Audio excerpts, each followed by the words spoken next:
Hello children, welcome to Asa education. आज हम कर रहे हैं chapter social change, social science book grade 10 Gujarat board से। The change that occurs in the social structure and the social institutions is known as social change। वो बदलाव जो हमारे सामाजिक ढांचे में या जो हमारे सामाजिक तौर पे इंस्टीट्यूशंस हैं उनमें होता है, उसको हम एक तरह से सामाजिक बदलाव कहते हैं। Along with it, changes occurring in composition of society and its functions is also called social change। इसके साथ साथ जो बदलाव समाज के कॉम्पोजिशन में, जो उसका एक रचना है या उसका जो एक तरीका है काम करने का, उसको भी हम सामाजिक बदलाव कहते हैं।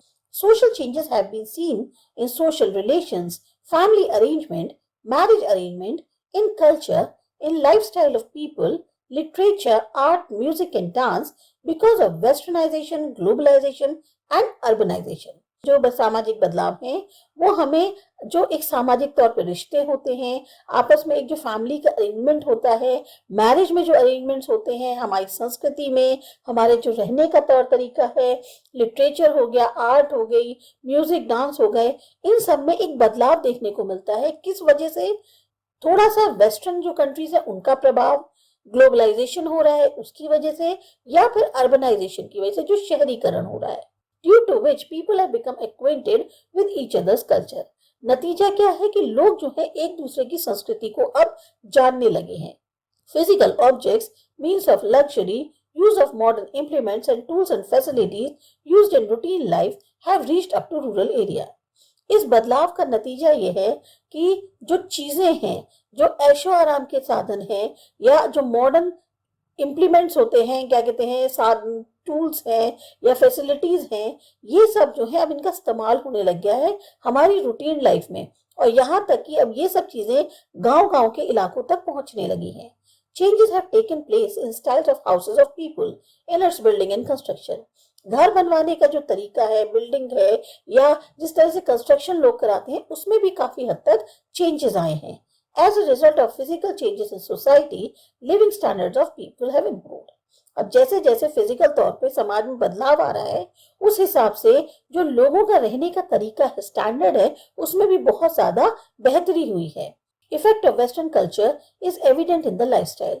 हमारा जो रहने का तरीका है उसमें वेस्टर्न कल्चर का प्रभाव काफी हद तक देखने को मिलता है। Why is it necessary to have general knowledge about law? कानून के बारे में हमारे को जानकारी होना क्यों जरूरी है? एक जनरल नॉलेज होनी क्यों चाहिए? It is very much essential to have general knowledge, information and understanding of law. जो कानून होता है उसके बारे में जानकारी, एक जनरल तौर पे होता क्या है, उससे संबंधित जानकारी या उसको लेकर थोड़ी सी समझ, ये बहुत जरूरी है। People are saved from doing crime and thus saved from punishment, conviction, etc. if they have general knowledge and education regarding law। लोग जो हैं, जो क्राइम करते हैं उससे बच सकते हैं या पनिशमेंट से बच सकते हैं, जो भी उन्होंने गलत काम किया है, अगर उनके पास थोड़ी सी भी जनरल नॉलेज है या कानून संबंधित जानकारी है। They can get guidance regarding exploitation and legal steps which could be taken against injustice। उनको एक गाइडलाइन मिलती है, एक गाइडेंस होती है उनके पास कि कैसे शोषण को लेकर या जो कानूनी कदम है उनको लेकर जो कि अन्याय के खिलाफ उठाए जा सकते हैं। They can enjoy constitutional rights, protect individual interest and may flourish himself। इससे वो जो संविधान के अधिकार हैं, जो इंडिविजुअल के हित में होते हैं, उनकी रक्षा कर सकते हैं और खुद को भी और ज्यादा फ्लरिश कर सकते हैं। अगर आपके पास कानून से संबंधित जानकारी है, they can become informed about various legal provisions that have been made for their protection and flourishment। आपके लिए अगर आपके पास जानकारी है, थोड़ी सी भी नॉलेज है, तो आप बहुत सारे जो लीगल प्रावधान हैं उनके बारे में अगर समझ रखते हो, जो आपके ही सुरक्षा और आपकी ही भलाई के लिए बनाए गए हैं। His loyalty towards society, state and nation increases।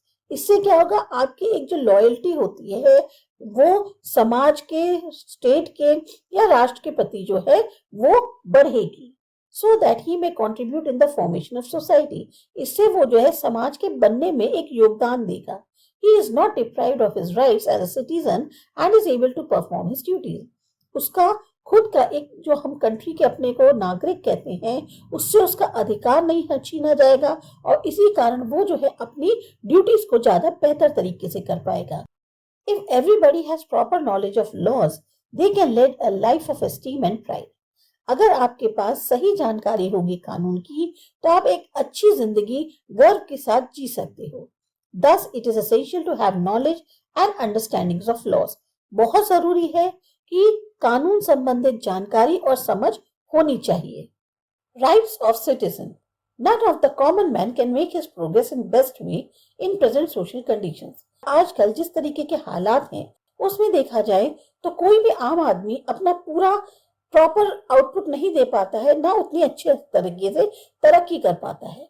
Rights are the indispensable feature of citizenship. नागरिकता का एक तरह से मुख्य फीचर जो उससे अलग नहीं किया जा सकता वो है उसके अधिकार। In its charter of rights, United Nations has enshrined human rights to all the human beings without any discrimination.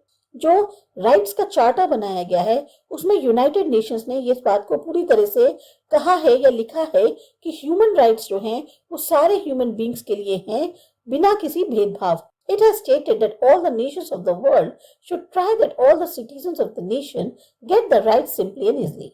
ये भी बात उसमें कही गई है कि सारी दुनिया के जितने नेशंस हैं वो कोशिश करें कि उनके नेशन के जितने भी नागरिक हैं उनको सारी अधिकार जो हैं वो आसानी से और सही तरीके से उपलब्ध हो। Indian Constitution has given 6 fundamental rights to all the citizens without any discrimination. हमारे भारतीय संविधान में भी सारे नागरिकों को 6 मूल अधिकार दिए गए हैं बिना किसी भेदभाव के। About which we have studied in Standard 9, we will revise it here. 9th standard में हमने इसके बारे में पढ़ा था और हम फिर इनको यहाँ पर रिवाइज करेंगे। Following are the fundamental rights of the citizens. अब कौन कौन सी fundamental rights of citizens की उनको देखते हैं। Fundamental rights of citizens: right to equality, right to freedom, right against exploitation, right to religious freedom, cultural and educational rights, right to constitutional remedies. ये 6 अधिकार दिए गए हैं। If any of the state or nation violates these rights, then in order to protect his constitutional right, citizen has the right to seek justice from High Court or Supreme Court. Citizens have got this right under provisions in right to constitutional remedies. किसी भी state या nation द्वारा अगर इन अधिकारों का violation होता है तो अपने कॉन्स्टिट्यूशनल राइट को बचाने के लिए उसके पास ये अधिकार है कि वो न्याय की मांग कर सकता है हाई कोर्ट से या सुप्रीम कोर्ट से। सिटीजन्स के पास ये अधिकार जो दिया गया है ये उनको राइट टू कॉन्स्टिट्यूशनल रेमेडीज के प्रावधान के अंदर दिया गया है। Thus it is called soul of the constitution. इसीलिए इसको कॉन्स्टिट्यूशन यानी संविधान की आत्मा कहा जाता है। It is the duty of the judiciary to protect the fundamental rights of the citizens. ये पूरी तरह से जिम्मेदारी बनती है, कर्तव्य बनता है जुडिशरी का कि वो नागरिकों के मूल अधिकारों का रक्षा करें या सुरक्षा करें उनकी। It is should provide simple, cheap, speedy and impressive judgment. और इसके लिए उनको बहुत ही आसान, सस्ता, मतलब बहुत महंगा ना पड़े, उसको तेजी से और सही तरीके से एक जजमेंट पास करना चाहिए।